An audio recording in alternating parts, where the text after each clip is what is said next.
So let's take on the microprose AIs at Diplomasi as England. Now, in this game, what you're watching here is a live feed of a game, played back at twice the speed for interest.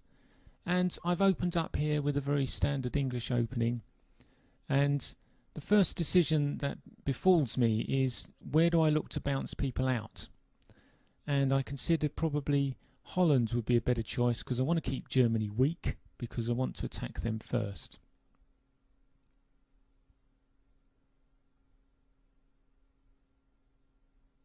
Now I'm going the fully committal route up to the Barents Sea there, because I'm not afraid of a French backstab in the early stages of the game, because I know the AI. And indeed, I'm going to hop into the English Channel without fear, because I know I can't really upset him. Although I'm not going to attack France for a while, I'm just going to use it to gain access to Belgium. Now with these AIs, a number of the moves that you'll see me make won't work, and I know they won't work. And the reason I do it is because eventually, sometimes it will change its mind and it will work. And so when you reach a stalemate situation, it's worth keep plugging away just in case you get what you want.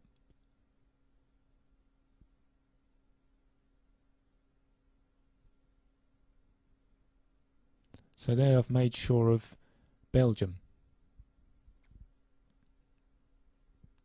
Now the idea for me here is I just want to make sure I get at least one gain every turn, because the point of these videos is it's a kind of as quick as possible win I'm trying to show you, but it is warts and all, and sometimes I make mistakes, and that makes the game more interesting.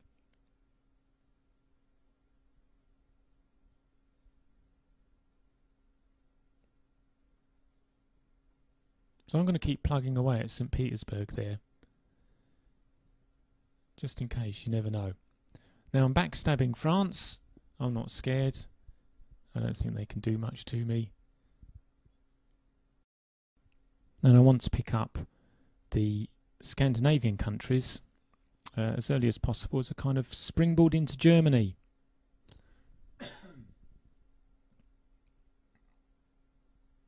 At the moment, still building fleets. You'll see I put one over in Liverpool there. That's so I can start the campaign against France, this being a speed game.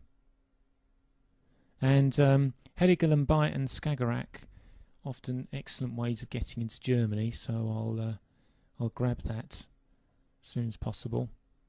Although I'm not sure, do I really want to do it just yet?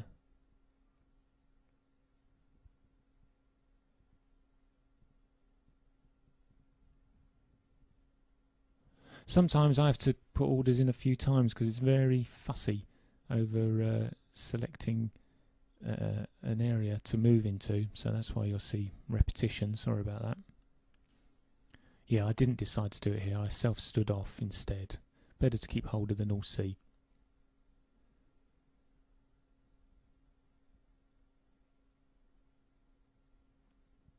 Now, once I've got control of the Mid-Atlantic Ocean, I'm starting to get into a position where I do want to build armies. Because you see, typically, like they're up in St. Petersburg, that's the end of the line. Can't make any more progress unless I can get a second army moving there. Also, at the moment, Germany's weakened, but is not weak. So, a bit of work to do. That's why I need armies.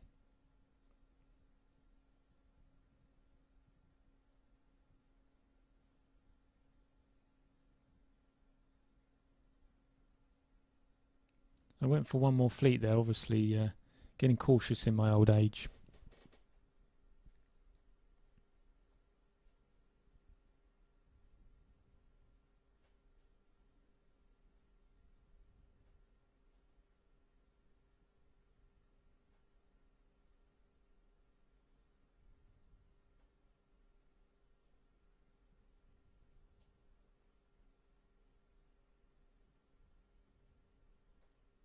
Yeah, maybe I did that as well, because it's not quite won in Russia yet. I'll need a bit more support round there, and therefore I need an extra fleet.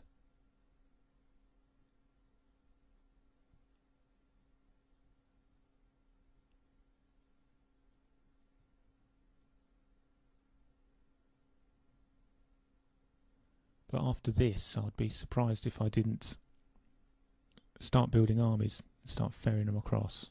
This is looking pretty sweet.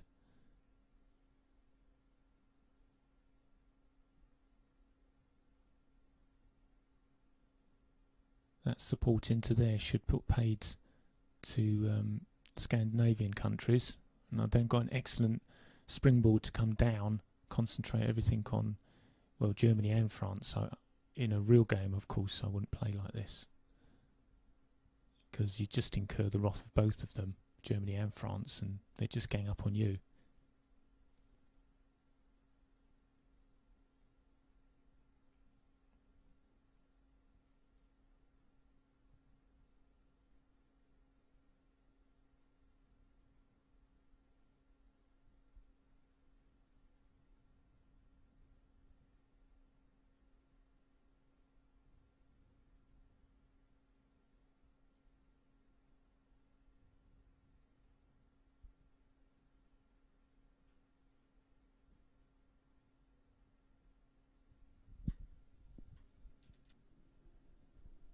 This game was produced in 1999, or at least it came out in 1999, and I've always loved this interface. I love the way they've programmed this.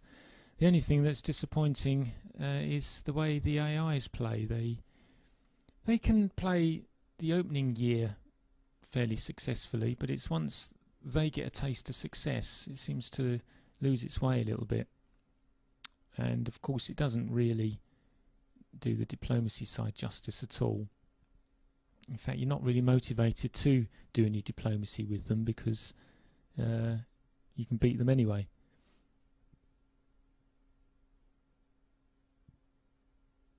I mean, one nation, you can take on all of them and beat them with pretty much certain knowledge that you'll win. Although when you come to see the Italy video, you have to be very careful in the way you get off the mark there. So here we are. This is kind of a classic route into Germany. I've got the Scandinavian countries sorted. I've got control of the North Sea. Occasionally I'm dipping into Heligan Bight or Skagerrak. In fact, Germany now have wandered away from their home country completely.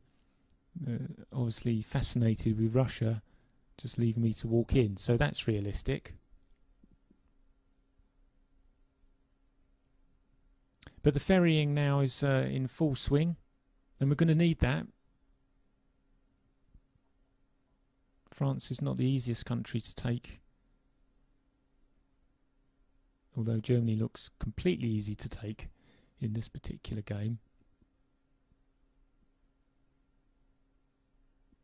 The line that I'm going to finish with, it runs from St. Petersburg through all of Germany, and all of France and Iberia, Spain and Portugal down the bottom there, and that's it. That's all you need to do.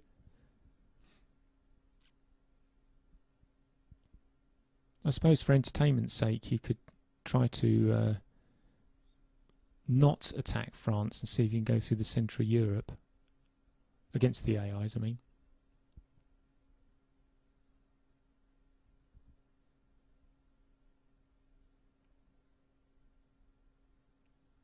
When I'm playing diplomacy, I do like to make sure of a move. I'd rather progress through the game slowly and surely than allow somebody to sneak in behind the lines, because that's wastes so much time having to go back and make amends for it. As you'll see in the Turkey video, I let that one run with a mistake just because it was fun.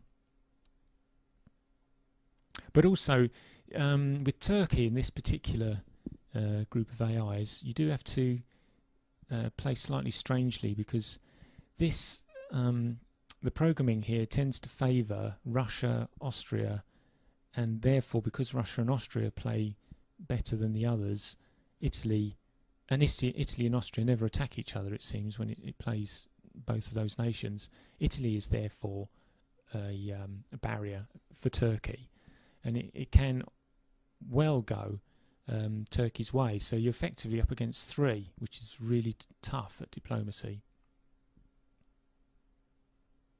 So in order to break through that, you're going to have to come up with something bizarre to throw it off. Anyway, I'm digressing horribly here.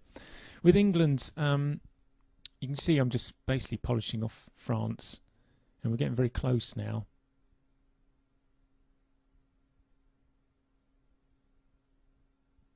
It's just a case of getting those armies moving.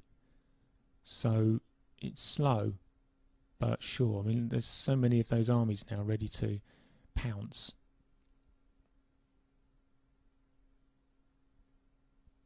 There's a bit of pouncing there, look.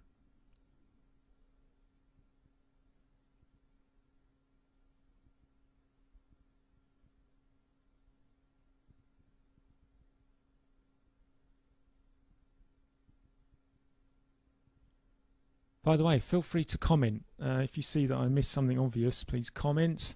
If you like the way the game was played, please comment. Do you play the AIs just for a bit of speed entertainment? I mean, we all know it's not proper diplomacy, but, you know, this was played... most of the games that I've played in this series took between 12 minutes and 30 minutes to complete, depending on who I was playing. So... it's quite a nice way of spending, you know, a short amount of time.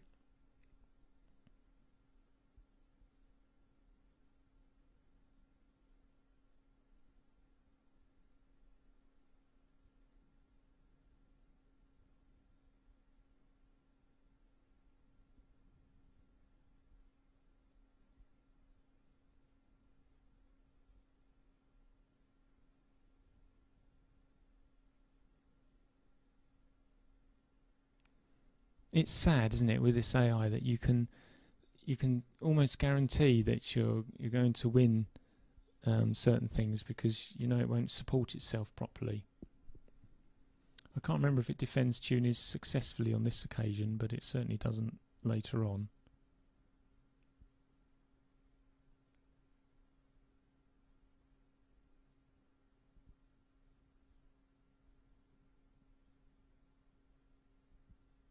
No, I didn't get in on that occasion.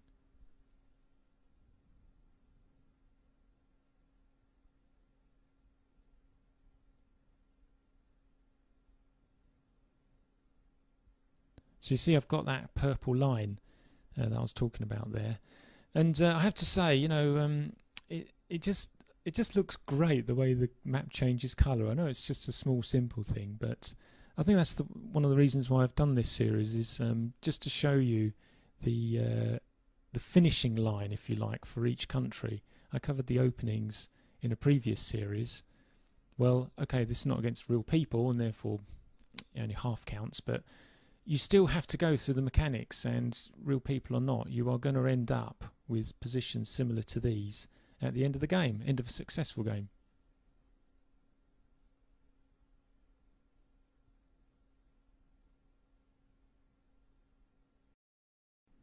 So that's it, 18 exactly.